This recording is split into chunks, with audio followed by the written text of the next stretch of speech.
If you can sit there and tell me with a straight face that Olandria is the ugliest contestant on Love Island Season 7, I think your judgment is a little questionable, and this might not be the best video for you.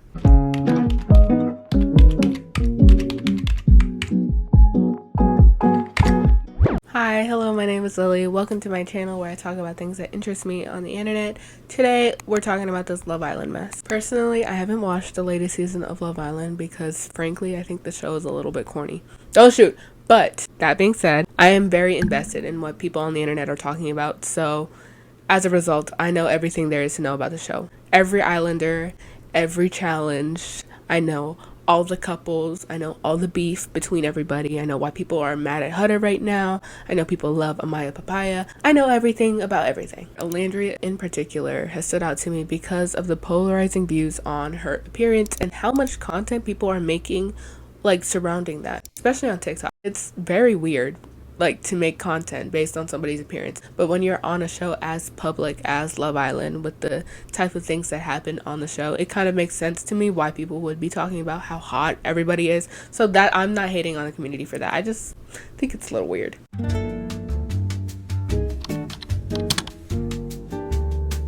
If you happen to be employed or have better things to do with your time than sit on TikTok all day and learn everything about Love Island, let me just fill you in on all of the olandria discourse that I've seen on my For You page recently. So basically about a month ago, I saw a few people talking about how they think Olandria is kind of unattractive, which is not true.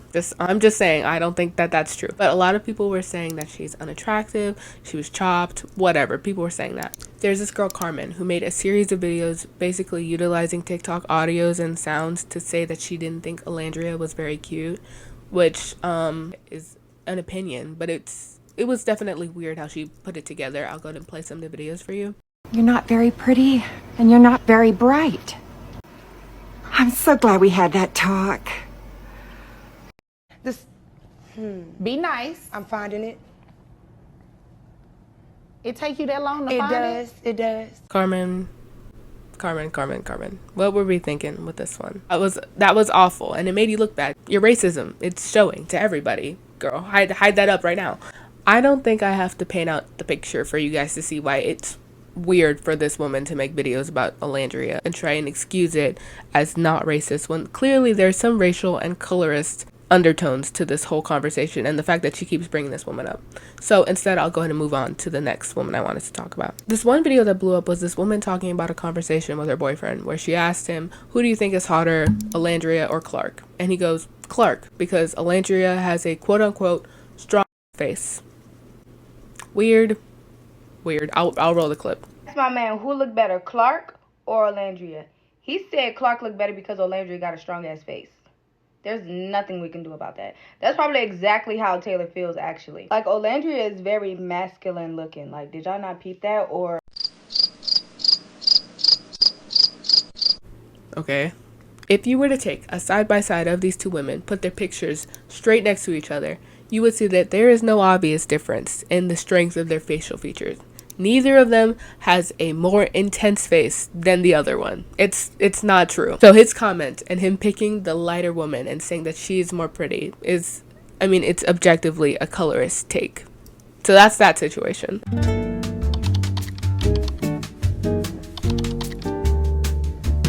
The common thing on TikTok for a lot of people to jump on the bandwagon of negative conversation surrounding women and just go for it until somebody starts making a video saying, wait, that's not right, that's not cool, we shouldn't talk about women like that, and all of a sudden everybody wants their hands out of the freaking, they don't want to be associated with it anymore. There's a takedown of videos, accounts get banned, people start taking comments down and trying to take back things they said to try and remove themselves from the negative situation once people recognize that it's wrong. In its place is a new type of content with people saying really positive things about someone.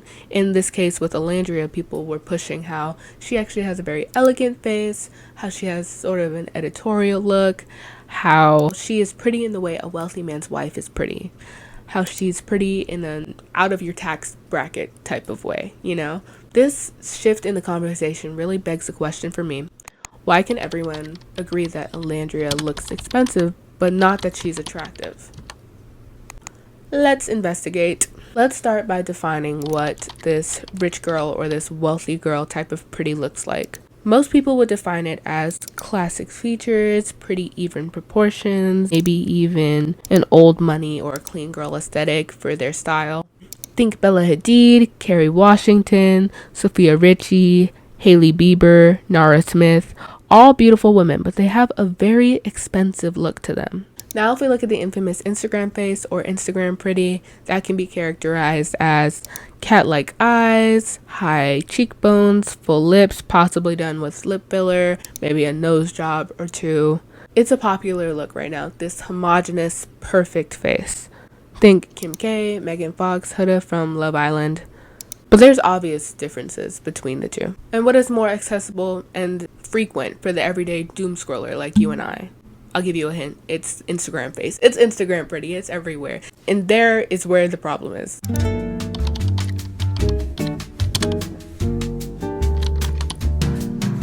Unless you are a social media influencer or someone with a lot of money, it is not an achievable look to look like these women. It's simply not. There's a lot of work that goes into their appearance, and that is just not something that everybody can do. It's conditioning to see this type of face and view this type of beauty as what is beautiful. We start to look on other types of women as not being beautiful, when really that's not the case.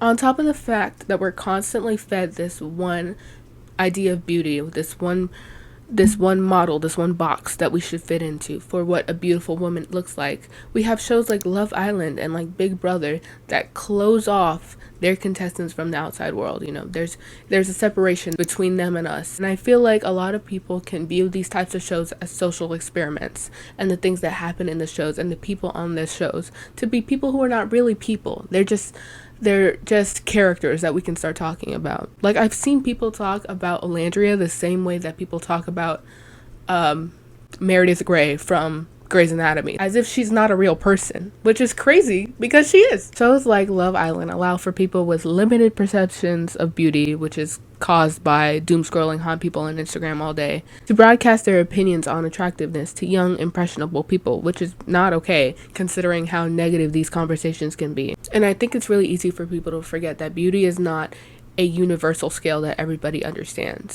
You can ask 5 different people to rate the cast of Love Island season 7, and each list is going to look different. It's not universal. It's curated to you based off of your social media, your algorithm, who you see day to day, where you live, who you align yourself with. There's so many factors to it that I think conversations like this are kind of ridiculous. So I just had to talk about it. This video is running kind of long, so I just want to encourage everybody watching this video to take a step back from your Instagram feed, from your TikTok For You page, from your whatever you look at to inspire you to dress up and look cute. Pinterest, girlies, even take a step back and reassess what you think makes a beautiful person.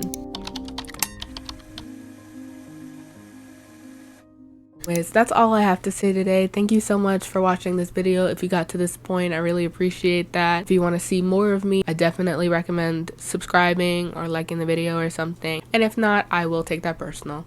Have a great day, guys.